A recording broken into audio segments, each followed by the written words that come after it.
So the outline for today, I'm going to incredibly briefly review the state of the knowledge and the building blocks for treatment, which you've now heard in basically all of the talks, some challenges for scale-up, benefits, and commitment, and what does it mean for sustainability. Thanks very much.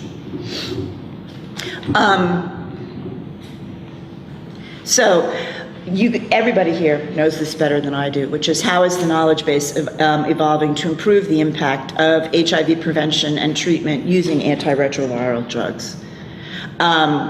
Early on, we knew that people, and is this also a pointer?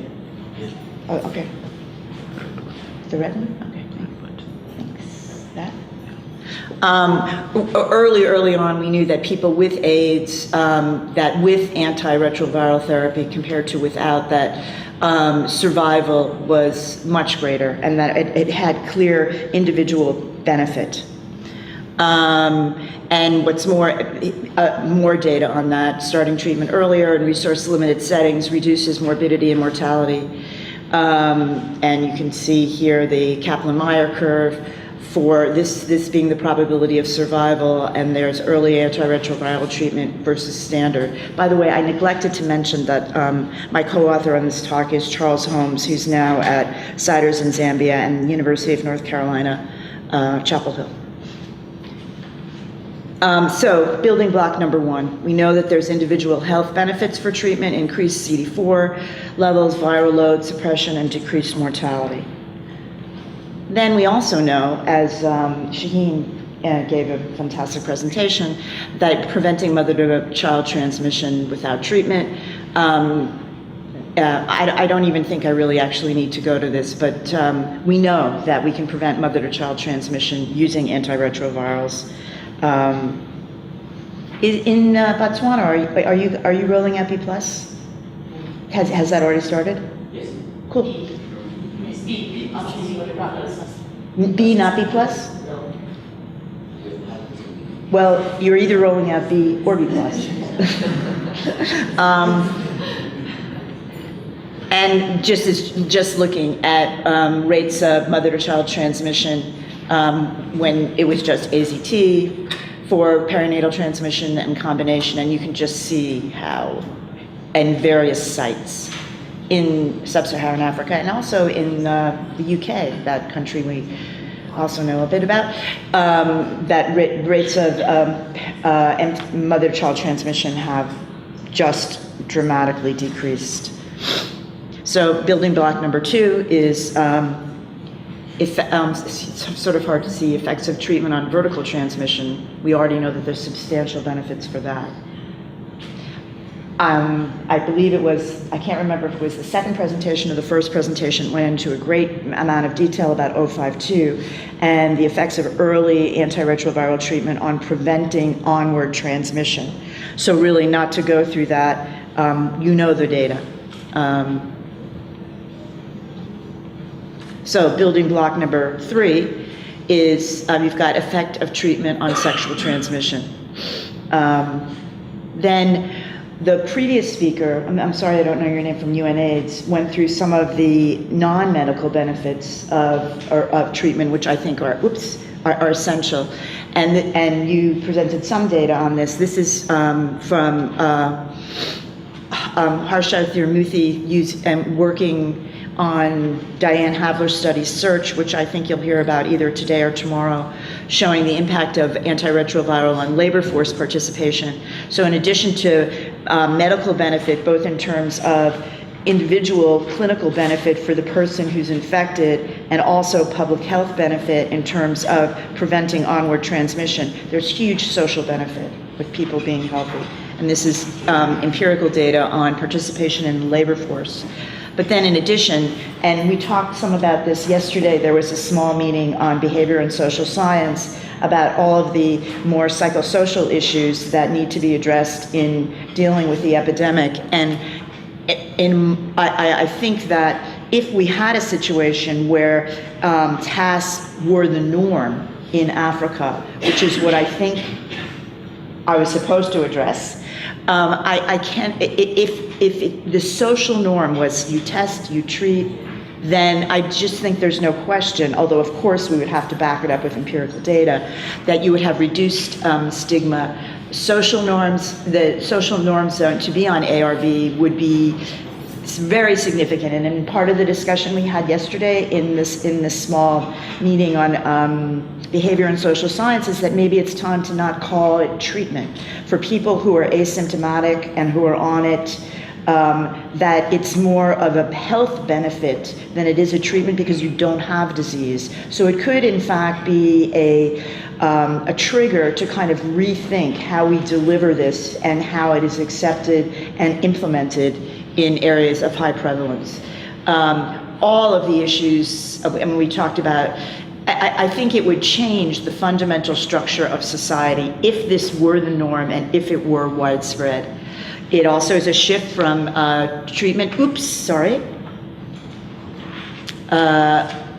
from treatment to chronic disease management. If you have easier access, that is, you don't need eligibility criteria, you come in, you test, you're on drug, that could mean reduced burden to health systems. It also could mean increased burden to health systems, but I'll talk about that later on.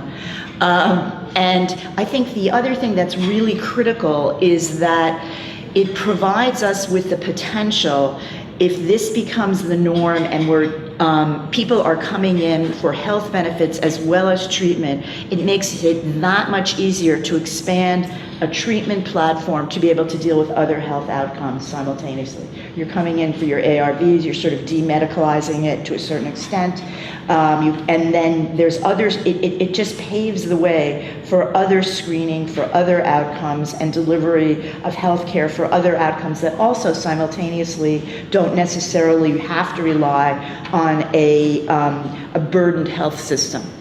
And really my last point is related to my first point, which is that if this really were incredibly widespread and the social norm that everyone got tested and treated, I think it would in fact be a tipping point to change the social norms that underlie stigma, that underlie issues around disclosure, and to a certain extent that even underlie gender-based violence. So the last building block there is that you have broader societal effects on the broader societal effects of treatment. And I think that I only know the combination prevention programs that will be discussed here. I think all of them are going to be addressing those as outcomes, as well as the medical and prevention outcomes.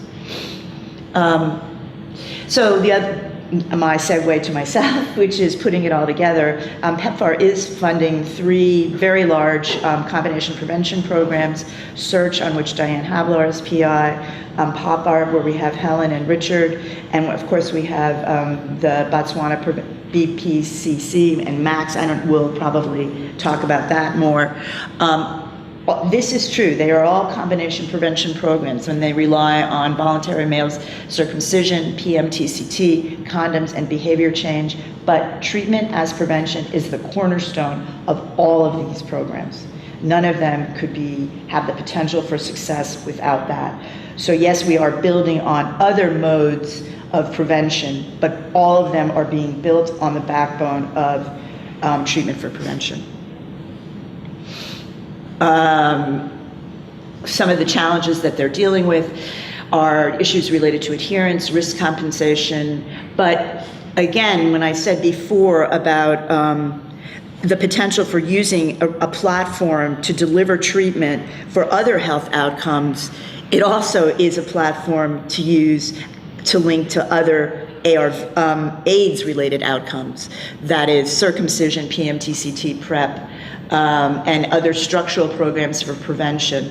So what you have then is a platform that enhances your ability to deal with the prevention and linkage to other HIV/AIDS programs, but also other health outcomes. So what are some of the challenges? I'm not going to go over this. I think everybody knows this. I think one of the big issues is moving from efficacy to effectiveness. I mean, these are some modeling studies that have mixed results. I think this probably should be updated, but the point is, the ones in green sort of showed an undoubtedly beneficial effect. The ones in black were dicier, but I don't think I need to tell this crowd that if in the controlled setting of an RCT, where you have efficacy, sort of what happens on a population level where you're blowing things up and have far less control over issues related to adherence, over issues related to distribution, issues related to stock out that would be more controlled in a very defined RCT. All of those issues are going to affect efficacy. So we know it has the potential. A lot of these studies are going to help us figure out whether they're effective at the population level. I think one of the main issues too is, although in some of the studies, most of the studies we're looking at some sort of variation of test and treat, another challenge is that unless we have limitless supplies of drugs all at once, there are, even with a test and treat strategy, there are going to be issues related to eligibility. Who do you start with? I mean, you can't, I mean, logistically, it's almost certainly impossible to treat everyone with HIV all at once. So invariably, there's going to have to be some sort of prioritization, even though you would like that not to be the case. So who should be getting the drugs at the right time? We need to build in high frequent testing. And one of the issues, this came up at the Scientific Advisory Board of PEPFAR, how do you identify the most contagious people early? And what is the role of acute infection and also very hard to reach populations. And you have the issue of like those people may be responsible for the majority of infections, but they're also the most difficult to reach. And other people may be a bird in the hand, but nevertheless, the people who are responsible for the majority of infections might be people you want to prioritize first, but they're hard to get. I realize I'm low on time. So just looking at the contribution of early infection, acute infection, and how will we ferret that out so that those people who may not be easy to detect can go on drug early. We need more on adherence. I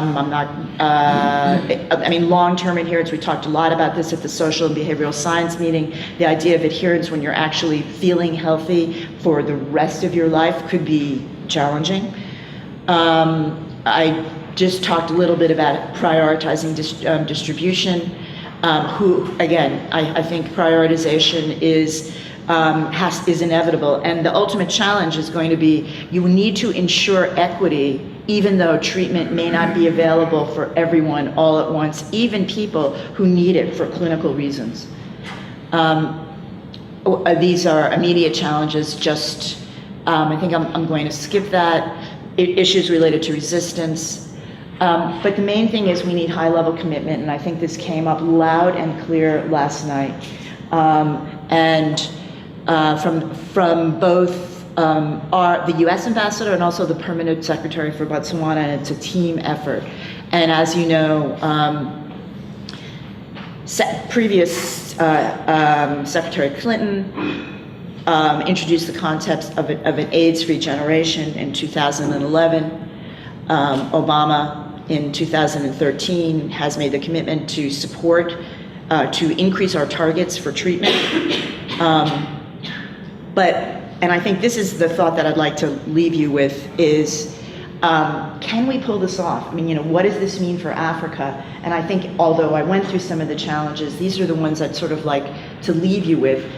In the face of limited resources, I know from PEPFAR, I wear a PEPFAR hat and I wear an academic hat, so I mix them up a lot. We're definitely doing stellar work with efficiency and stellar work with value for the money and how to do things, how to stretch your dollar. But is that enough? We've brought down cost tremendously, not just because of generics, but how we deliver drugs and trying to get rid of waste in the system and make our systems for delivering treatment much more streamlined.